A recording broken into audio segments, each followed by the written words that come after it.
You can erase a town from maps, but you cannot erase what waits inside its border. SCP-1840 is Euclid, and it turns a loaded gun into a one-way ticket to the center. The geographic locality is a total exclusion zone in New Mexico. Aircraft and drones get disinformation, and photos are replaced with a generic desert expanse. If an armed trespasser crosses the line, they get medical attention later. The symptoms look like multiple center mass gunshot wounds.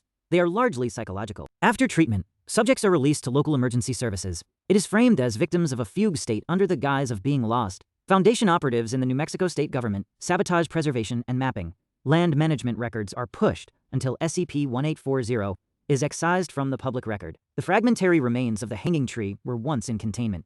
They were incinerated after showing no measurable anomalous properties. SCP-1840 is an anomalous plot of land, plus 2 free-floating gaseous spectral humanoids. They are SCP. Its area matches a ghost town formerly known as Shakespeare. Before the anomaly, it was a stagecoach rest stop. It was most well known for being the site of an 19th-century outlaw lynching. Most structures are gone, but a saloon and a brothel hotel still stand. 2 troughs remain, most of a windmill, the cemetery, and half an outhouse. Inside the borders is the Chihuahuan Desert, dunes and basins. Sun-bleached animal bones are constant. Local animals are known to avoid crossing into SCP-1840. Activity stays inside. SCP-1840-B appears in rags. At sundown, they manifest in the cemetery. Then they drift in slow circles with a stuttering gait. If an unarmed human approaches, one or both try nonverbal communication. They do not coordinate, and neither acknowledges the other. They do not always appear together or move to the same areas. When they do, there is no recognition and no interaction. Bring a loaded firearm, and the pattern changes. If you enter by day, both manifest on the exact center point. The trespasser cannot exit and is drawn to the center. Once all 3 arrive, they perform a quick-draw pistol duel. No matter who wins, the subject feels intense abdominal pain. It is centered around 12 discrete points. Then they lose consciousness. The body can be seen floating, spasming, reacting as though shot with 12 bullets. Remote biometrics show temperature at least 102 degrees Fahrenheit. Heart palpitations follow.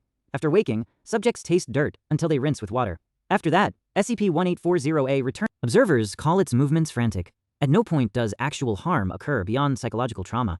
At sunrise, both return to the northeastern edge. A western cottonwood hanging tree once stood there, but it no longer exists. They stand next to each other, then both go limp and rise about 1.5 meters. They fade until invisible.